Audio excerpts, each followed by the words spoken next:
Ce soir en manchette jour de grève dans la fonction publique, la MRC des Collines demande votre aide et cérémonie pour le jour du souvenir.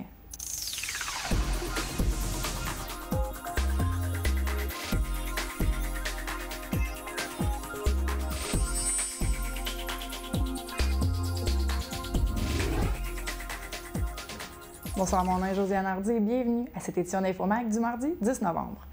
Lundi et mardi dernier était la journée de grève dans le secteur de la fonction publique. Lors de la dernière journée, rappelez-vous, les employés du secteur de la santé et du secteur scolaire, entre autres, ont débrayé devant leur établissement respectif. Ce fut tout autre chose lundi dernier, alors que les employés de soutien de la commission scolaire au cœur des Vallées ont décidé de prendre campement le temps de quelques heures devant le bureau du député provincial Alexandre Iraka.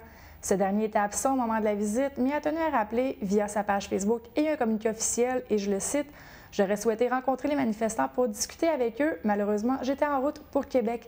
Je tiens cependant à préciser que j'ai bel et bien transmis vos doléances à Québec. Je considère que c'est mon devoir en tant que député. Malgré les grèves, les négociations ne sont pas rompues et l'objectif du gouvernement est toujours d'en arriver à une entente négociée. » Fin de la citation. On peut écouter la présidente du syndicat des travailleuses et des travailleurs de la CSCV, Hélène Godin, qui nous explique pourquoi les troupes se sont déplacées devant le bureau du député. On a un message clair qu'on veut faire passer aux libérales. Vous savez que toutes les coupeurs, même si M. Coiteux a annoncé 510 millions, je peux juste vous dire une chose, ça ne change à rien à nous. Ce n'est pas nous qui va profiter de cet argent-là. Nous sommes toujours restés à 3 pour 5 ans. Au total, ce sont 12 000 travailleurs qui ont pris part au mouvement de grève lundi et mardi. Pourtant, le gouvernement du Québec, avec en tête M. Coiteux, a fait une offre vendredi dernier. Cependant, les travailleurs ont trouvé l'offre méprisante en expliquant que le taux est identique à ce qui était déjà sur la table de négociation. Le Front commun syndical a déjà en poche des journées de grève qui se dérouleraient au début du mois de décembre prochain. Alors que les négociations ne semblent pas se dérouler pour le mieux, j'ai demandé à Mme Godin si ces journées étaient encore à l'horaire. Définitivement, sont encore là, à moins que d'ici là, qu'ils vont entendre et bien comprendre notre message, qu'on dit non à l'austérité, qu'on dit non à leurs offres méprisantes qu'ils nous font. Vous savez, je le répète encore, nous ne demandons pas la lune. On veut juste au moins avoir l'écart salarial qui a été depuis la dernière négociation. Est-ce qu'on pourrait avoir au moins ce rattrapement-là? Puis après ça, on verra. Le service de la sécurité publique de la MRC des Collines de l'Outaouais tente présentement de localiser rapidement M. Guy Blondin, un résident de l'Ange-Gardien disparu depuis hier après-midi. Le service de police a des raisons de crainte pour la sécurité de l'homme de 52 ans. M. Blondin aurait été vu pour la dernière fois hier après-midi dans le secteur de Buckingham. Il se déplacerait à pied et serait possiblement vêtu d'un jeans, d'un manteau et d'espadrilles. Il aurait également un sac à dos de couleur verte présentant des motifs de style camouflage. Guy Blondin mesure 1,75 m et pèse 91 kg. Il a les yeux bruns et les cheveux gris, aborde une barbe grise et s'exprime en français. Toute personne possédant de l'information ou ayant aperçu cet individu au cours des dernières heures est priée de communiquer avec le 819-459-9911 ou encore le 1-888-459-9911. La Ville de Gatineau adoptera son budget annuel au mois de décembre prochain. Les élus sont en discussion depuis le début de la semaine. De nombreuses pistes ont été avancées, notamment l'augmentation des frais pour les camps de jour, les frais entourant les constats d'infraction pour les stationnements ou encore la création d'une taxe municipale sur l'essence. Les élus de Gatineau cherchent présentement des moyens de diversifier les sources de revenus de la Ville. 86 % des entrées d'argent de la Ville de Gatineau provient des taxes foncières. Mais Gatineau aimerait justement diversifier ses sources de revenus. Les décisions finales seront prises ce jeudi. Une activité bien spéciale avait lieu ce matin au centre communautaire dans le secteur de Buckingham. L'activité de mobilisation pour les aînés s'est déroulée en présence d'une centaine de personnes. Cette demi-journée de mobilisation s'inscrit dans le cadre du plan d'action de la table de la concertation des aînés de la Petite-Nation et de la vallée de la Lièvre. Sous le thème « Moi, proche aidant », cette rencontre unique a permis aux personnes aînées du secteur de la Petite-Nation et de la vallée de la Lièvre, comme je l'ai mentionné, de rencontrer des intervenants, des partenaires, d'autres citoyens et de faire des suggestions pour la prochaine rencontre. Mylène Paquette, qui est coordonnatrice de la table de la concertation aînée de la Petite-Nation et de la vallée de la Lièvre, nous explique plus en détail l'horaire de cette demi-journée de mobilisation. Dans le fond, c'est notre matinée de mobilisation. On en a 2 par année. Là, ce matin, c'était celle de l'automne. La prochaine va avoir lieu possiblement en mars.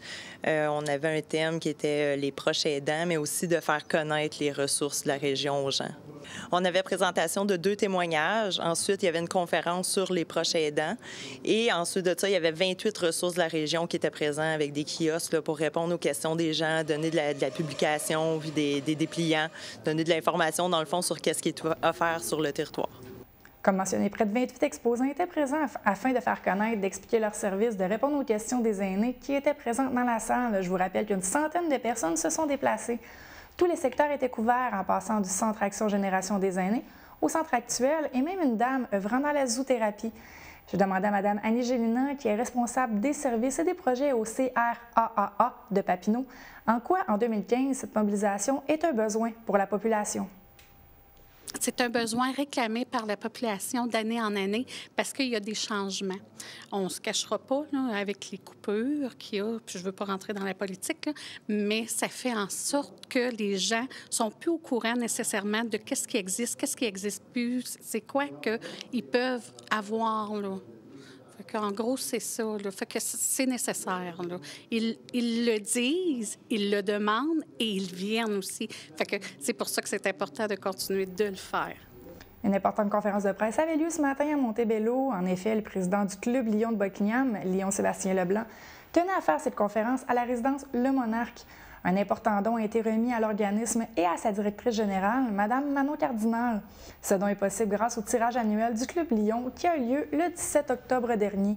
Je vous rappelle que la résidence Le Monarque est un organisme à but non lucratif qui a pour mission d'accompagner avec respect les personnes en phase terminale et leurs proches afin de leur permettre de vivre le plus sereinement possible leur dernier moment. Le jour du souvenir est demain, le 11 novembre prochain, mais tel qu'à l'habitude, la Légion canadienne Branche 54 a organisé la cérémonie annuelle le dimanche précédent, le 11 novembre. Ils étaient appuyés par le corps de cadets lors de la cérémonie.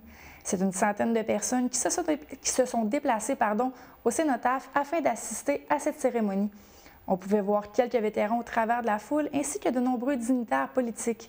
De nombreuses activités se sont déroulées partout sur les territoires de Gatineau dimanche dernier.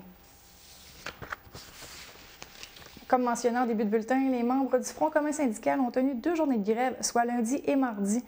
Les membres du Front commun regroupent entre autres le personnel de soutien de la commission scolaire au cœur des vallées.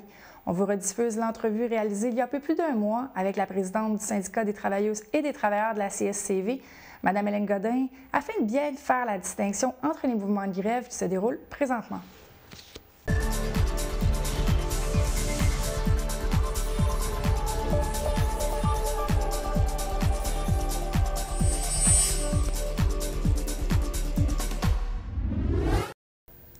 Mme Hélène Godin, qui est là, permettez-moi de prendre ma feuille, présidente du syndicat des travailleuses et des travailleurs de la commission scolaire au cœur des vallées. C'est un long titre. Bonsoir. Bonsoir.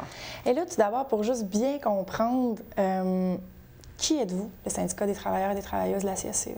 Nous sommes plus ou moins 400 membres. Bien sûr, on travaille auprès de la commission scolaire au cœur des vallées, comme vous avez souligné tantôt, et nous sommes le personnel de soutien. Dans le personnel de soutien, on représente 32 classes d'emploi. Entre autres, je vais t'en nommer, les numérer quelques-unes. On a les techniciens en éducation spécialisée, on a nos secrétaires, on a nos agentes de bureau, on a les gardiens, nos concierges et bien sûr, il ne faut toujours pas les oublier, nos surveillants, nos surveillantes du l'heure du midi font partie de notre classe d'emploi aussi. Les éducatrices en service de garde qui accueillent les enfants en dehors des heures d'école. On a les travailleurs, les techniciens en travaux pratiques qui est au niveau du secondaire. Dans le fond, vous êtes tous les adultes qu'on voit dans les écoles, outre les professeurs. C'est vous. Et les professionnels. Il ne faut pas oublier les professionnels qui ne font pas partie du personnel de soutien, qui veut dire les orthopédagogues, les psychologues, qui sont là aussi, mais si on enlève les enseignants et les professionnels, effectivement, le reste, c'est les personnels de soutien. Je reviens sur la grève des enseignants du 30 septembre dernier. Oui. Vous étiez en poste.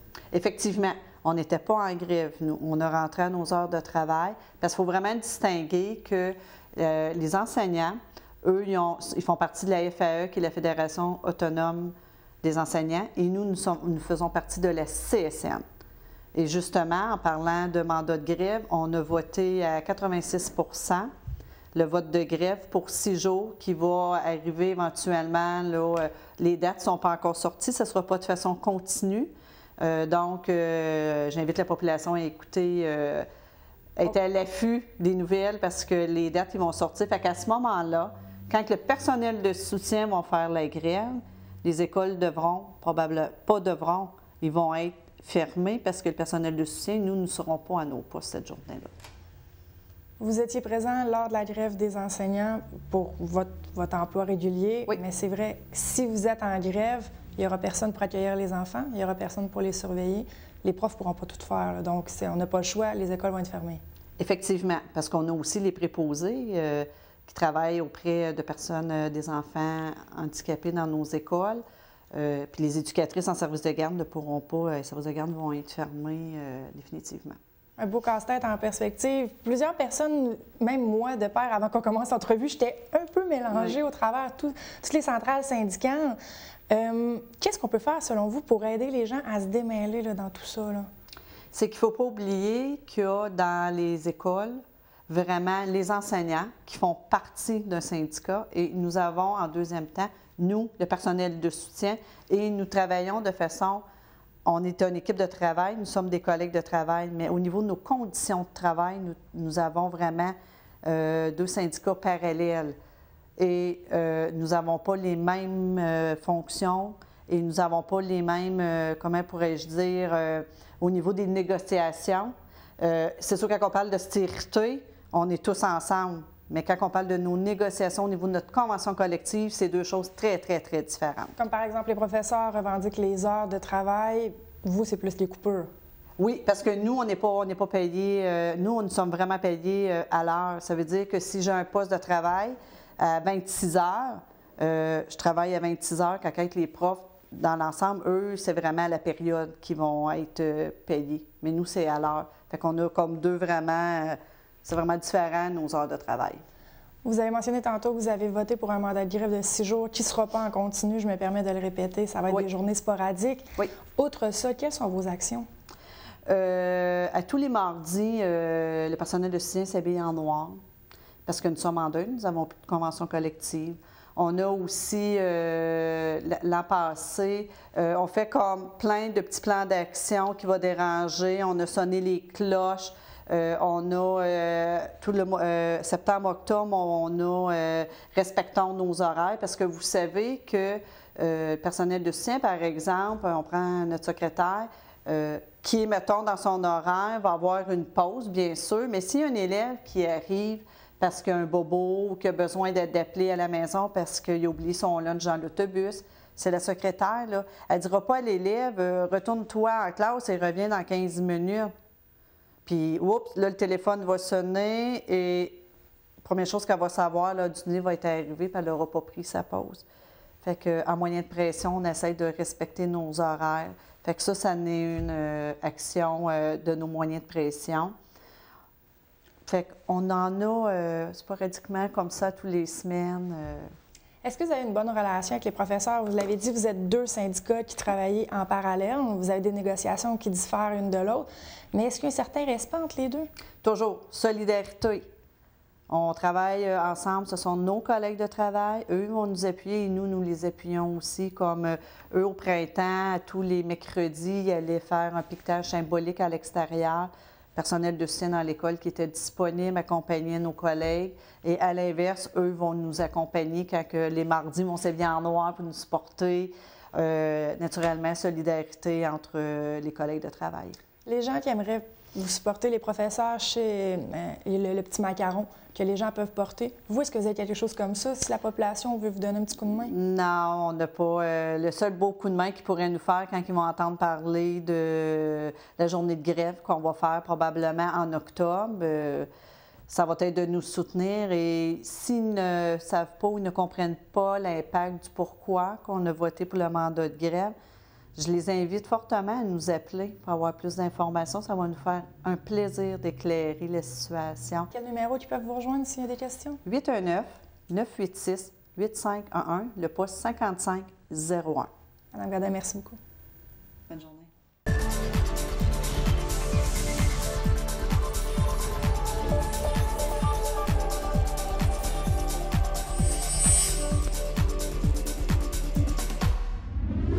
C'est l'heure des sports avec François. François, bonsoir. Bonsoir, Josiane. D'abord, pour une des dernières fois, on va commencer en football. Les Griffons sont au bol d'or. Oui, effectivement. C'est la première fois depuis 2008. Ils ont rendez-vous là, au bol d'or grâce à une victoire de 44-8 à sens unique contre les pionniers du cégep de Rimouski en demi-finale. Toutefois, il faut faire attention parce que oui, le score est imposant, mais à la mi-temps, les Griffons ne menaient seulement que par 4 points. C'était l'explosion là, au 3e ou au 4e quart. Ce qui a fait la différence, c'est qu'à 3 reprises, ils ont forcé là, justement les pionniers à échapper le ballon avant de le retourner quelques jeux plus tard dans la zone des buts. Alors, c'est ça qui a fait la différence. Là. On sait les fameux, en anglais, on appelle ça, en français, les revirements. Mais souvent, dans les matchs comme ça fait la différence. Il faut souligner quelques performances dignes de mention. Tout d'abord, le quart arrière, Olivier Sabourin a complété 4 passes de toucher pendant la rencontre. C'est excellent.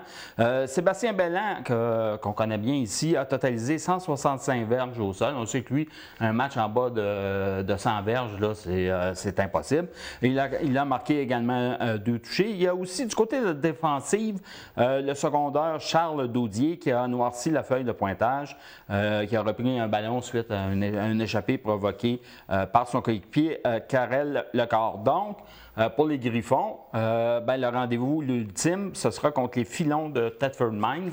Ça a lieu en fin de semaine, c'est le bol d'or, naturellement la finale, et c'est à Saint-Jean-sur-Richelieu. Excellent, mais ça n'a pas bien été pour les cadets. Non, malheureusement, on sait que les grands frères, les juvéniles, eux, ont accédé là, avaient remporté là, le championnat. Ils ont subi une défaite de 23-8 contre Philemon Wright. L'attaque, malheureusement, n'a jamais réussi à se mettre en branle là, lors du match.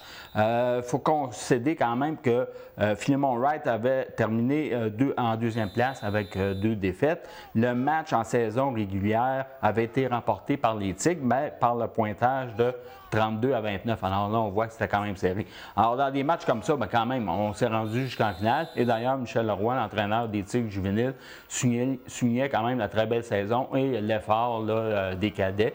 Il espère pouvoir les voir là, graduer justement avec les juvéniles dans les prochaines années. On change de sport, on s'en va en hockey. Les Flames pour débuter. Oui, les Flames, malheureusement, une autre fin de semaine et encore 2 défaites.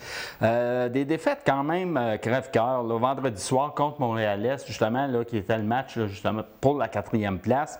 Une défaite de 4-3. C'est serré. Et ce qui est agaçant un peu plus, c'est qu'après une période, les Flames menaient 3-1. Alors, on n'a pas pu compter là, en 2e, en 3e période. Dans le junior, c'est compliqué. Et dimanche, les Flames se déplaçaient du côté de Granby pour rencontrer Linux. Et ils ont subi la défaite 2-1. Ça aussi, c'est des pointages là, quand même assez inusités au niveau du junior. Alors, ce qui en découle, c'est qu'ils occupent maintenant le dernier rang. Mais c'est quand même un point là, de différence entre Montréal-Est et les Gatineau.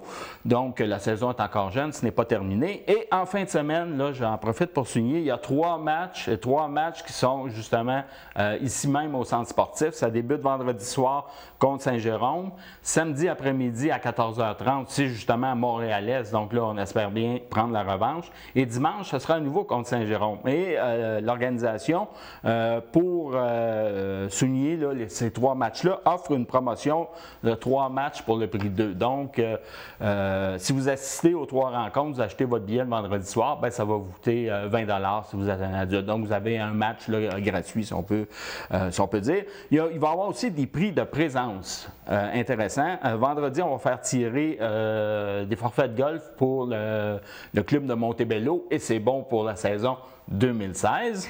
Il faut quand même le mentionner. Samedi et dimanche, on a prix de présence à nouveau, mais des billets pour aller voir le Canadien au centre Belle, oui, Centre Belle. Alors, c'est ça, vendredi 20h, Saint-Jérôme, samedi et dimanche à 14h30. Excellent, c'est un rendez-vous, les Intrépides maintenant. Oui, les Intrépides, ça va toujours très bien. En fin de semaine, ils avaient 2 rencontres. Ils ont remporté la victoire 6-3 contre le Lac-Saint-Louis. Et dimanche, dans le match pour la première place, ils ont été défaits par le collège Esther Blondin par le pointage de 6-4. Ça a été tout un match de hockey. Mais écoutez, ça va très bien du côté des Intrépides cette année. Ils se retrouvent deuxième ex-aequo avec Saint-Eustache. Ils sont à 1 point seulement du collège Esther Blondin. Donc, on voit que la lutte là, va être à finir. Et on leur souhaite la première place. On leur souhaite ardemment. Oui, donc, oui. on s'en va avec les Olympiques maintenant. Oui, les Olympiques, eux autres aussi, ça va très bien. 13 victoires, 6 défaites et un match nul. 3e rang à 1 point de Val-d'Or. Ils ont eu 2 victoires en fin de semaine, 2 matchs là, assez solides, 6-3 contre Drummondville et dimanche, ça s'est poursuivi avec une belle victoire de 3-1 contre Shawinigan. Et prochain match demain soir, attention, du côté là, de l'Arena Gertin, c'est contre l'Armada de Boisbriand. Ça fait toujours des duels intéressants. Excellent. On reste encore dans les résultats, mais là, c'est les Vikings maintenant. Oui, les Vikings de Papineauville qui évoluent dans la Ligue Junior C de la capitale.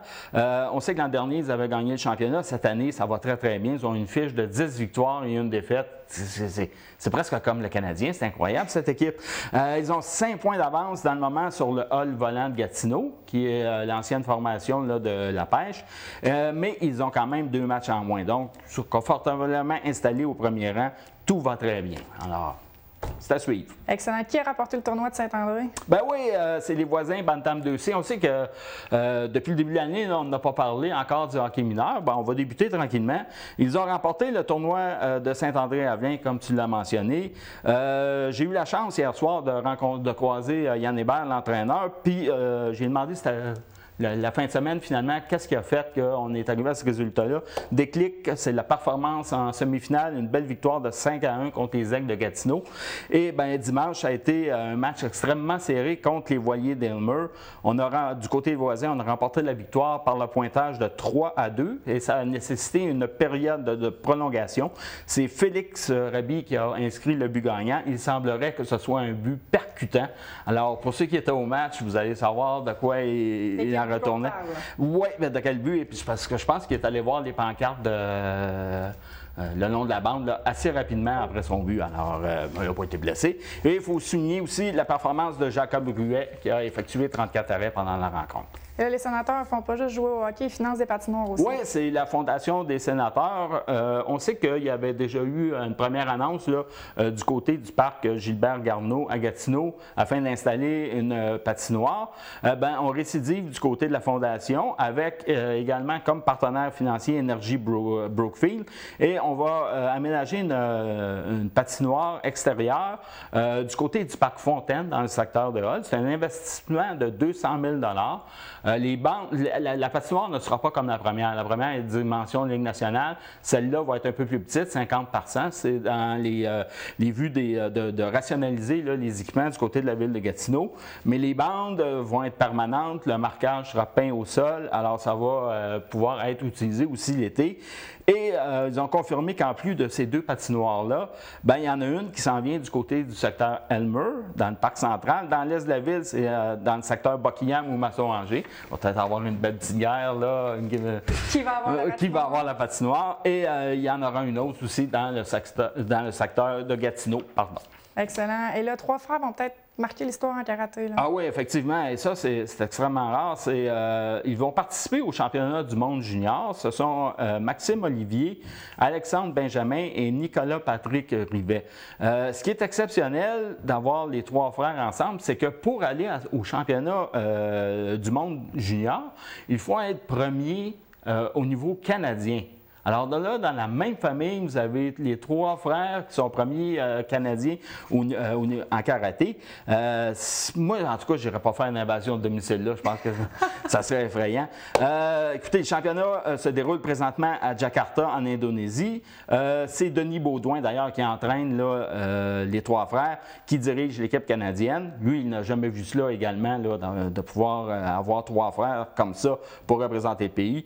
Et, écoutez, on leur souhaite les meilleures chances, puis on reviendra là, avec les performances là, dès qu'on aura les résultats.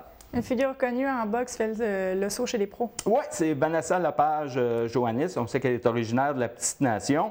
C'est quand même surprenant, cette nouvelle-là, c'est qu'elle met un terme à son rêve d'aller aux Olympiques pour justement s'en aller du côté professionnel.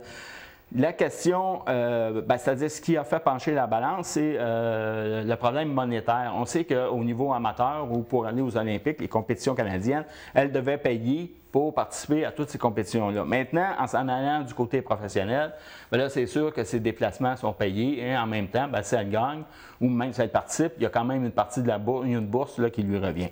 Donc, elle a choisi de faire le saut. De faire le saut. Son premier, elle a reçu son permis de boxer au mois d'août et son premier combat chez les pros, ça sera du côté du Nouveau-Brunswick et elle va affronter Annie Mazerol qui a une fiche de 2 victoires, aucune défaite. Excellent. Et le marathon, une femme est à la tête. Oui, et c'est le 50e anniversaire, une fête sanglante. C'est... je n'ai pas son nom, malheureusement. C'est... en tout cas, là, ça va pas bien, là, réellement. Là. On va pouvoir aller la rechercher. C'est Madame Boyer, je n'ai pas son prénom. Mais c'est la première femme à devenir président du marathon de ski canadien. Elle a participé au recrutement des coprésidents Pierre Lavoie et Chandra Coraford. C'est quand même des noms là, extrêmement connus. Son objectif, c'est naturellement de faire du 50e un événement inoubliable pour les skieurs et pour les bénévoles. Et elle dit en ce moment-là qu'elle va analyser le sondage qui a été réalisé auprès des concurrents et des bénévoles l'an dernier afin là, justement là, de mettre de l'avant ces recommandations-là. Et c'est-à-dire que le marathon va avoir, c'est un trajet de 160 km entre la Chute et Gatineau. Et ça, c'est du 19 au 21 février. Et c'est la seule compétition de ce genre au Canada. On vient de me souffler à l'oreille que c'est Julie, son prénom. Voilà. Alors, mes excuses, Madame Julie Boyer. Excellent. Là, tu veux que les gens nous envoient des commentaires, là? Ben oui, si vous avez des nouvelles, vous avez des enfants qui performent là, au niveau dans le sport, peu importe le sport, là, prenez le temps de nous envoyer ça à nouvelles@tvc.ca. Merci beaucoup, excellent. Josiane. Je prendrai là-dessus. Merci, François. OK. Donc, c'est ça. Si vous avez des commentaires, des événements sportifs, des événements culturels, bref, des nouvelles, vous pouvez les envoyer à nouvelles@tvc.qc.ca. Je vous rappelle que demain, le 11 novembre, c'est jour du souvenir, donc plusieurs établissements seront fermés avant de vous déplacer. Je vous invite peut-être à leur téléphoner ou à vérifier sur leur site Internet. Mon nom est Josiane Hardy. Je vous souhaite une très bonne soirée. On se repart pour InfoMag de jeudi.